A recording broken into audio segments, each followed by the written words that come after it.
Next speaker will be Dr. Diana Piantedosi.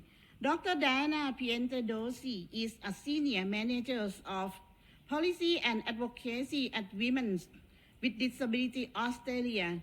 Previously, Dr. Piantedosi was a Director of Policy, Advocacy and Community Engagement at Women with Disabilities Victoria, or WWDA.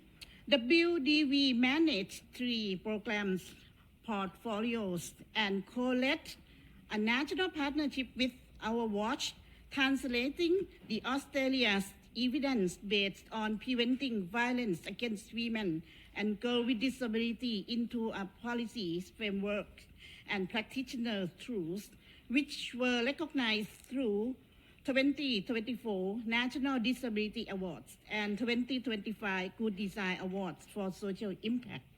Dr. Piantedosi, welcome to the panel. The floor is yours. Please remember to keep to the 10 minutes time limit for your presentation. Thank you very much. Thank you, Chair. It is an honour to speak alongside my fellow panellists and join this discussion with distinguished delegates, advocates and civil society leaders. I begin by acknowledging the leadership of women, girls and gender diverse people with disability, whose evidence and advocacy have shaped the global movement for rights, safety and justice. This roundtable asks how we create a world free from exploitation, violence and abuse for all persons with disabilities. I approach that question through the work of Women with Disabilities Australia, known as WWDA, the National Disabled People's Organisation for women, girls and gender diverse people with disability in Australia. I will make 4 points. First, the next phase of CRPD implementation must make hidden violence visible, including violence occurring outside of intimate partner relationships. Second, laws, services and data must recognise violence as a misuse of power, including when that power sits inside systems. For example, this involves recognising where guardianship laws enable forms of violence like forced sterilisation to occur. Third, governments must fund implementation led by disabled people's organisations. Fourth, state parties must recognise and fund social and community participation as an essential violence prevention safeguard. In Australia, a 4-year national inquiry investigated violence, abuse, neglect and exploitation of people with disability. This process, known as the Disability Royal Commission, gave us a major evidence base for reform. Recommendation 8.24 called for disability-inclusive definitions of family and domestic violence, recognising that violence can occur across a broader range of relationships and locations, including support relationships, service settings and group homes. Definitions influence more than legal language. They shape what experiences are named as violence, abuse and neglect, and they guide the design of crisis responses, including financial support to reach safety. Australia has a national financial support program to help eligible victim survivors leave violence. We welcome this measure because it recognises that money can be a condition of safety. However, the current package is worth $5,000, while the average cost of leaving abuse in Australia is estimated at around $18,000. For people with disability, the cost can be even higher, including when leaving requires moving or replacing assistive technology and equipment. Eligibility is also tied to leaving a violent, intimate partner relationship. That leaves a gap for women with disability who experience violence in other relationships or settings. The person causing harm may be another family member. It may be a co-resident in group-assisted living. Her need for safety is just as urgent, but the pathway to support may be narrowed. Narrow definitions have practical consequences. They shape access to crisis payments, service pathways, data collection, and legal recognition. The same recognition gap appears when violence is perpetrated by paid staff, including support workers or service providers.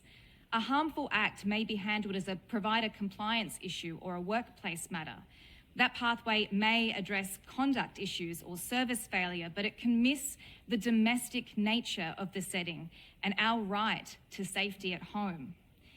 This recognition issue appears again in how we define and measure economic abuse. In Australia, national data often looks at abuse between intimate partners who live together.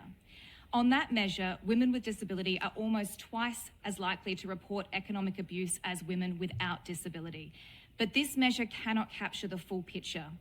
For women and gender diverse people with disability, financial control may come through a family member who manages a bank account, a co-resident who controls household costs, or a support arrangement that gives another person power over disability funding. The issue is still economic, but the relationship does not always fit the definition being measured. WWDA's 2025 survey found that 41.8% of respondents reported economic abuse. This shows why better data does not only mean more data, it means asking the right questions in accessible ways about the forms of violence that people with disability actually experience. The next phase of CRPD implementation also requires stronger protection of reproductive autonomy. Forced sterilisation, forced contraception and menstrual suppression sit at the intersection of gender-based violence, disability discrimination and reproductive control. They show how violence can be authorised through systems that present themselves as protective or clinical. In Recommendation 6.41, the Disability Royal Commission called for legislative prohibition of non-therapeutic sterilisation of people with disability. WWDA have long advocated for nationally consistent laws that prohibit sterilisation of children and adults with disability without their own free, prior and fully informed consent. Courts and guardianship systems should not be able to provide substitute consent for sterilisation. Sterilisation should only occur where there is an immediate threat to the person's life. The same principle applies to forced contraception and menstrual suppression. When free, prior and informed consent is absent, these practices should be recognised as reproductive control and gender-based violence. They must never be used as a substitute for preventing or responding to sexual violence. Prevention must also address the drivers of violence. In Australia, the evidence-based Changing the Landscape, developed by Our Watch and Women with Disabilities Victoria, shows that violence against women and girls with disability is driven by the interaction of gender inequality and ableism. Gender inequality limits independence. Ableism denies autonomy through assumptions about capacity. Together, they allow control over women and girls with disability to be mistaken for care, protection, or inevitability. In my previous role, I helped lead the partnership between Our Watch and Women with Disabilities Victoria to translate Changing the Landscape into practice resources. This Australian government-funded partnership turned the evidence into tools for prevention practitioners, disability services, policymakers, and the mainstream community. The project recognised that people engage with evidence in different ways. Some need a short video they can use in training. Others need a case study to guide team discussion. Some may listen to a podcast between meetings or use an infographic to start a conversation online. These formats gave us different entry points into the same evidence base. The project was led by Lived Experience. A victim survivor advisory group of women and gender diverse people with disability made formative decisions in shaping the resources.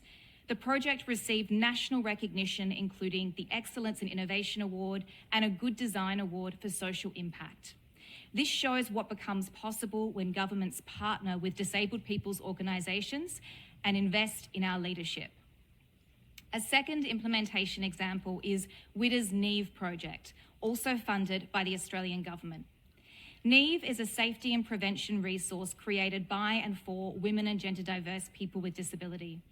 NEVE responds to a common barrier. People need accessible information to recognise violence, understand their rights and seek support.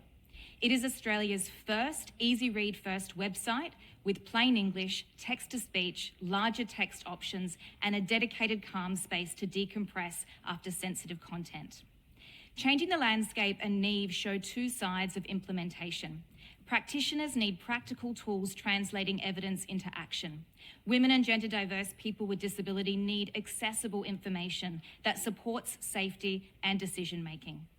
Accessible information is vital to prevention, but information alone cannot create safety if women and gender diverse people with disability remain isolated from community life. Safety depends on connection. Some of the most important safeguards do not look like a formal service. They look like peer support, self-advocacy, and the everyday relationships and friendships that come from taking part in ordinary community life. These connections allow women with disability to build trust and be known beyond segregated settings. Social and community participation is an essential safeguard to prevent violence. Governments must fund more than accessible crisis responses. They must invest in the conditions that make violence easy to recognise and escape, including meaningful access to community life. The next phase of CRPD implementation requires gender-responsive leadership. Women, girls, and gender-diverse people with disability have named the problem. We have built the evidence. We have designed the solutions. We have shown what works. Governments must now act with us. Thank you.